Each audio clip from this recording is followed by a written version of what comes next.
Guys, ang kapayapaan ng Diyos sa ating lahat. Meron tayo ditong board guys na pangalawa. Ang brand naman ito TCL guys, EO error. Wala siyang power. That's it guys. Yan, ito subukan natin itong i-repair. Walang power kaya nag-EO nga. Yan, EO error, EO. Ganun muna tayo. Itabi ko muna to. Yan, para di sa gabal. Yan. Tabi muna natin yung sensor pati pan motor. Tabi muna natin to. Yung power guys. EO error, EO to pag TCL. Ibig sabihin communication yan. Pag walang power ang outdoor, may voltage pa siya o naipon. Discharge muna natin to para safe siya, safe. Ano, may kuryente pa eh. Ayan guys, oh, lakas pa. Yan, okay. Natin to. Check ulit natin yung voltage kung meron pa. Ayan, mababa na siya. Pwede na siyang hawakan, safe na. Tingnan natin to ha, kung anong magagawa ko rito sa TCL na to. TCL to guys. Okay, check natin yung sa ano tayo, kasi meron naman tayong nakukuhang 300 volt sa ating ano filter. Ibig sabihin good yung ating diode. Dito tayo mag check natin yung iba. Okay, diode to. Yan, tapos itong MOSFET nya, check natin to kung good.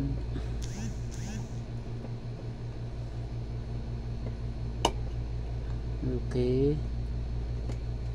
yan, good naman. Good yung MOSFET, kanyang IPM. I-check natin yung IPM. Yan, okay naman. Okay, tingnan natin yung diode dito guys. Bakit wala siyang power? Power supply tayo. Power supply muna tayo. Ito, pag sira ito, yung ano na to, tingnan natin to ha. Mag ano muna tayo, buzzer. Okay, good. Diode tayo guys, diode. Good. Good.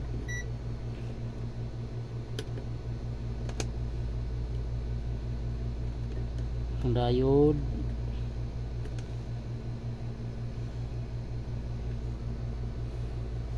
Ang diode ng pan motor. Okay naman. Basta yung mga diode guys, check natin to sa power supply. Tapos check natin tong ano nya, itong kapasitor dito, 5 volts kung may shorted tayo. Itong filter, check natin to guys. Good naman yung kanyang 12 volts. Check. Ay, nabali guys. Nabali yung aking ano, 12 volts. Okay.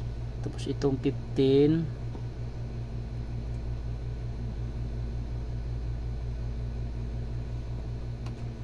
Itong 15 volts ha. Yan, okay naman. Wala siyang power. Itong mga ano guys, i-check natin, wala tayong shorted na nakita.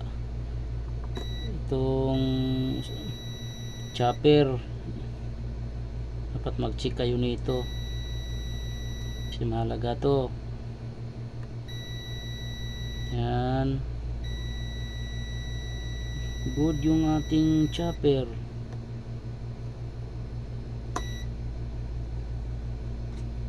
Diode.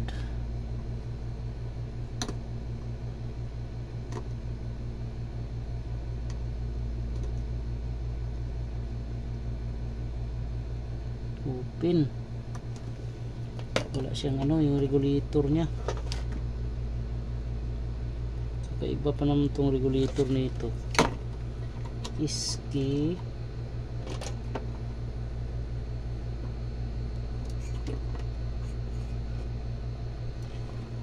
Ano ba yung regulator nya?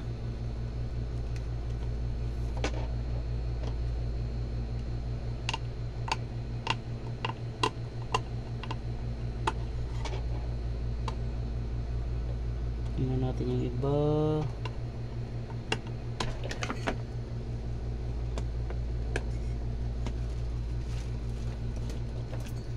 Nga, i-check ko muna to. Yan, regulator ang ano natin guys, yung regulator nya. Ito regulator nya oh. Subukan ko bunutin to.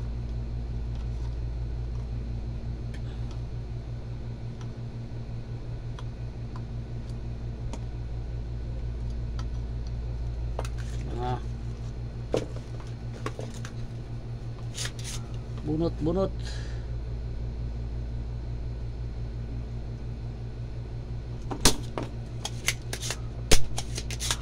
Yan. Ano pala to ang number nito? 60 61 E86061.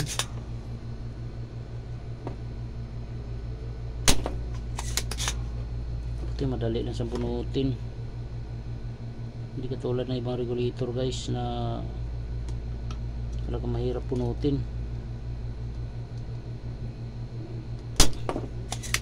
Ito madali lang oh, smooth.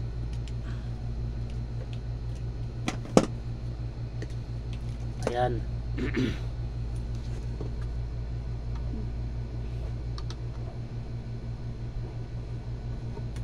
Matagal kasi nawala yung kanyang ano guys, yung kanyang supply dito sa filter, medyo standby. Yan, bunutin ko muna to ha. Bunutin ko muna to. Yan, ito na yan guys oh. Ang ating regulator, pareho lang regulator ng kulin. Universal. So, hanap tayo dito. Hanap tayo dito guys. Tingnan natin kung meron akong makita. Ito, ano bang mga ano to? Ayun, ito. Nakita na akong kapareho. Ito, kapareho ng regulator to. Parehong-pareho to. Yan.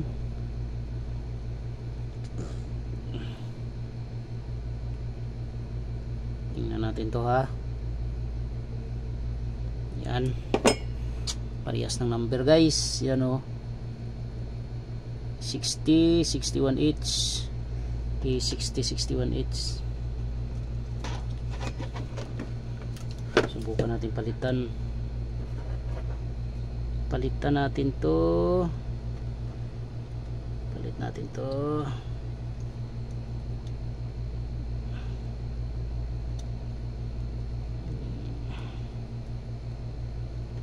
Yun. Baka yung regulator. hinangin natin, hinangin. Ayusin natin paghinang to guys, kasi ano to, para di siya maglulos.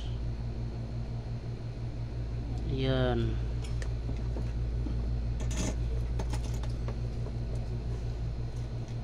Dalawa yung ginagamit kong ano, soldering lead, soldering iron. Isa malaki, 50 watts. Isa naman 30.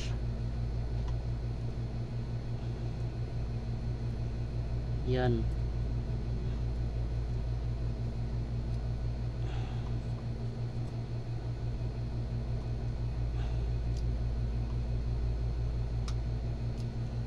Yun.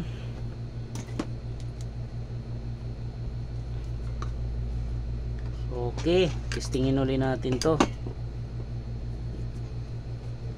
Check muna natin to kung meron yung kanyang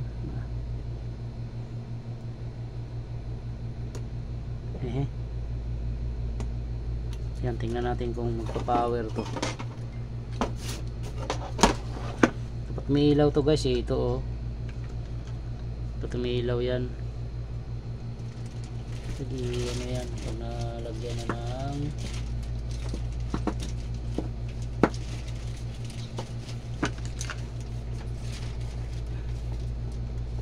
sundin mga ano ko dito.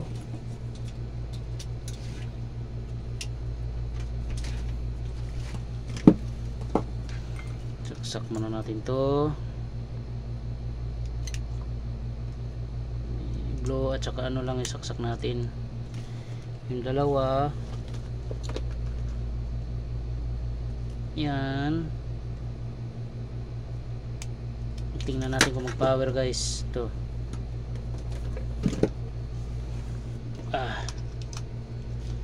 Okay, fire in the hole. Uy, nabunot. Hindi pala, itim guys, signal yan. Yun, tingnan natin. Yun, nag power siya guys oh. Yun, nag click ang kanyang relay. Yan, kita nyo guys, may power na. Yun oh. Oh, delay lang siya. Kanina kasi hindi talaga nag click yan guys. Hindi talaga gumana yan. May power eh. Oh, to. Saksak ulit ah.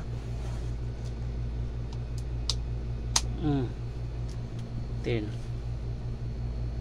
Hindi nag-click kanina eh. Yan oh, nag-power na oh. Yun. Yun oh. Yan, may power na oh. Gawin natin dito oh. Testingin natin kung gagana ito. Lagyan natin ng compressor. Lagyan natin ng compressor. Communication. Yun. Ha?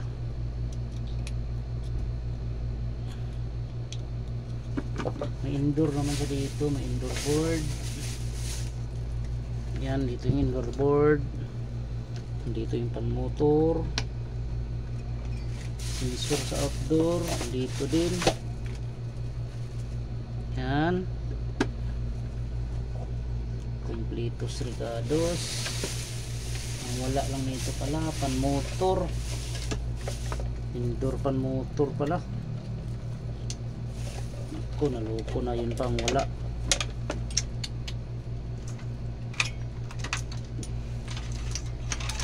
Hanapan ko na lang.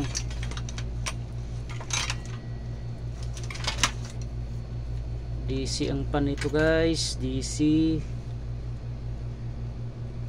Tingnan natin kung meron ako mahanap.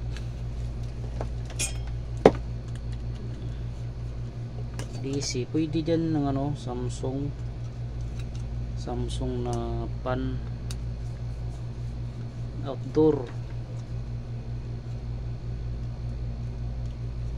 Tingnan tingnan natin to.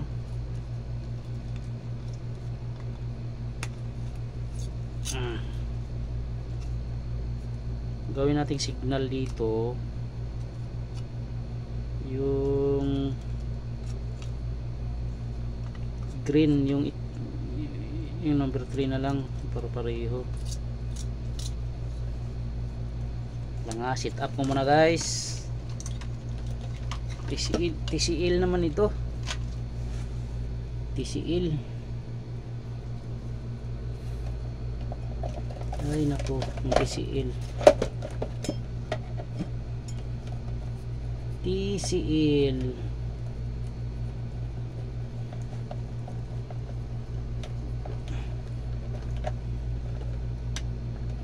tingnan natin to.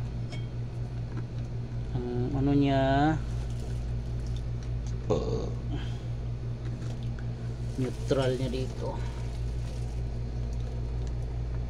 neutral nito, AC neutral, blue dito itim.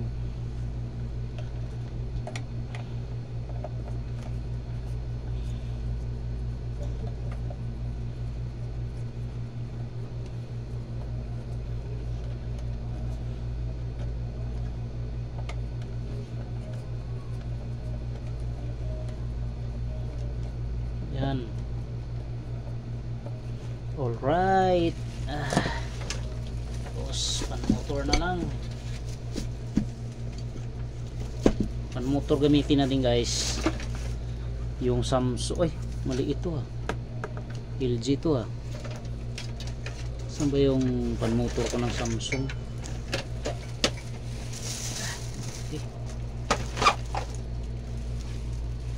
Wait lang ah. Set up ko muna. Guys, na ano na natin, meron na tayong pan motor. Nilagay ko palang pan motor dito, yung Samsung. Pareho lang naman sila eh. Samsung yung pan motor, DC kasi to.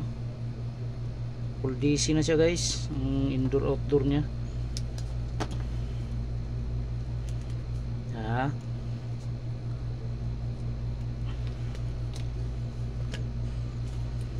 Yun.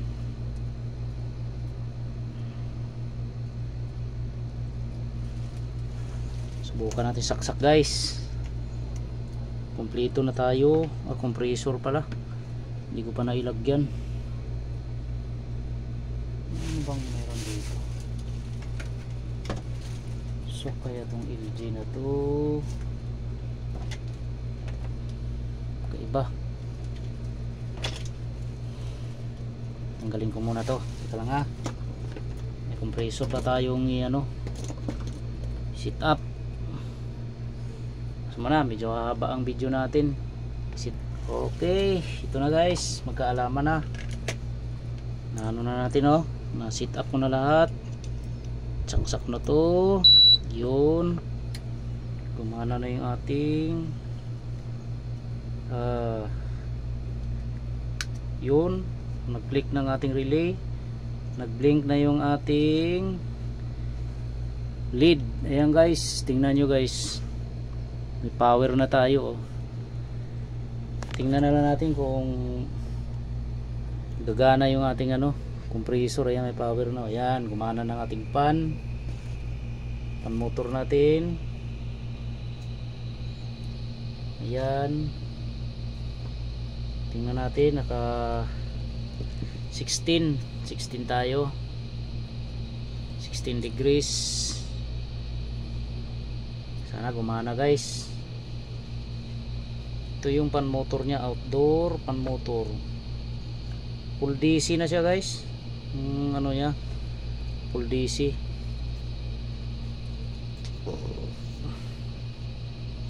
Ayan, antayin natin. Normal naman ang kanyang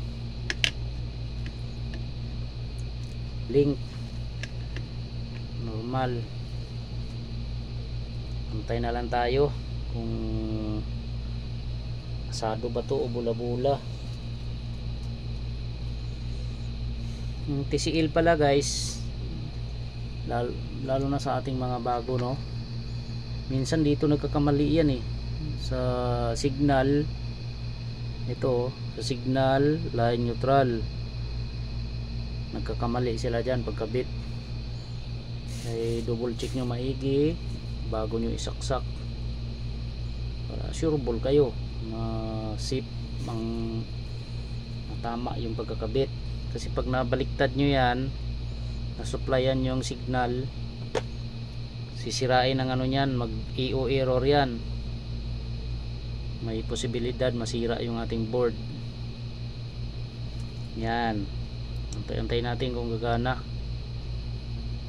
Kasi minsan namimili ang TCL ng ano, compressor.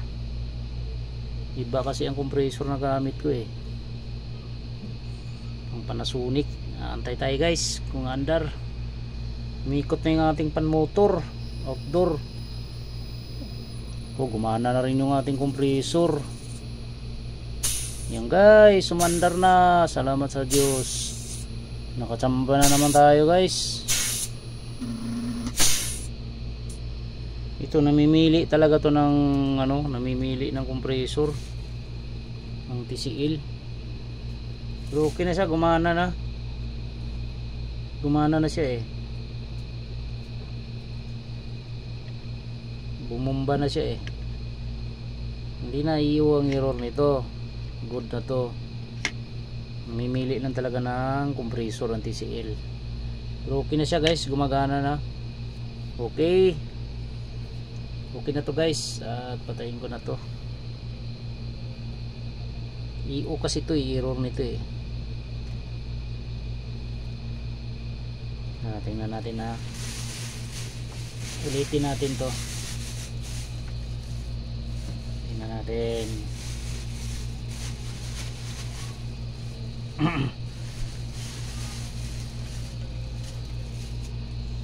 Yan. Isa pa.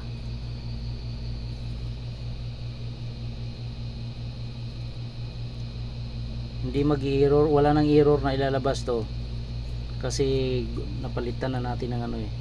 Madali lang i-trace ang ano guys, ang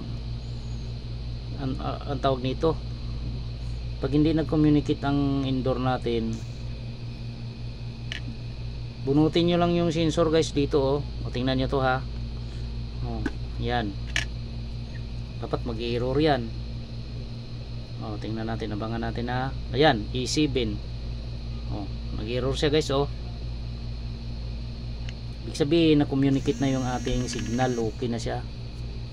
Okay.